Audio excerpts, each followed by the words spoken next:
about the jewel of the Indian culture, the Sanskrit language, and how an understanding of that can help us to moksha, help us understand Aham Brahmasmi, the truth.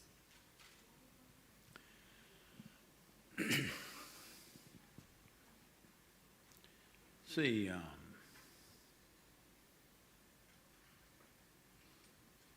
the sound, any sound is a reverberation.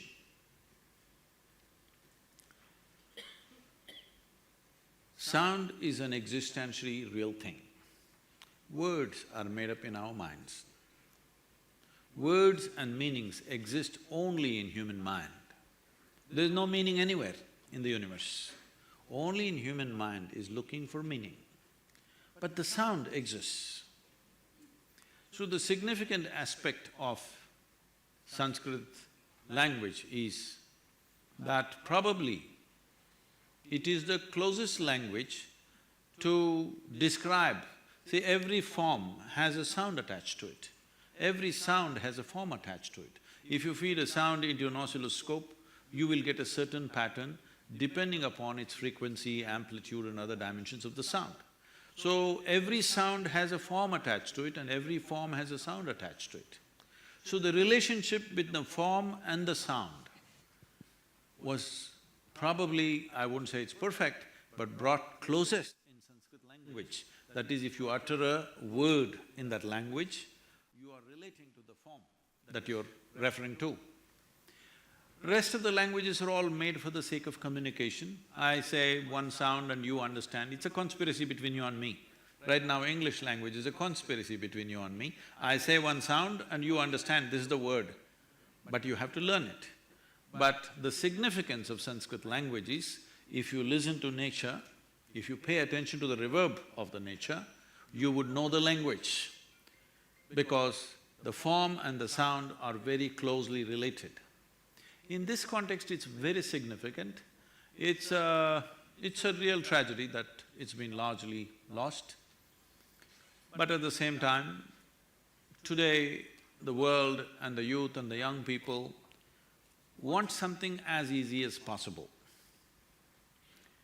If you go into the Indian languages, which are all Sanskrit-based except Tamil, we have the major alphabets and the minor alphabets put together, over 200 alphabets. It's too complicated. Now, if you go to English language, it's only 26 alphabets you have to learn. Just to learn our local alphabets, we spend so much time as children learning the alphabet.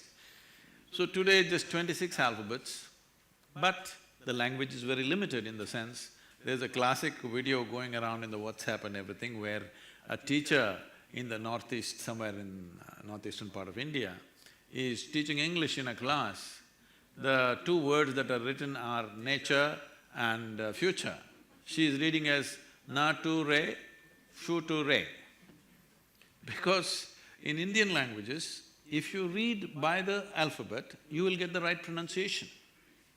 In English language, if you read by the alphabet, you will get something else. So na tu re and shu tu re is the correct way of reading the language.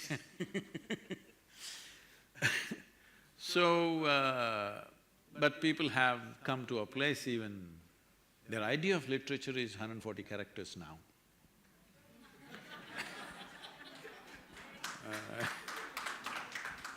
So now bringing back Sanskrit language is a bit of a challenge, but we should not give it up. For those groups of people who are interested, definitely we must keep it on. In our Sanskrit school, all the children converse in Sanskrit language very effortlessly. They can speak to each other in Sanskrit language all the time. And they'll pick it up so easily, young children. We have to keep this language because I believe that sometime in future, human beings will have the intelligence to understand what is profound and what is on the surface. When artificial intelligence comes and takes over the mundane activity, I think human beings will invest on something more profound.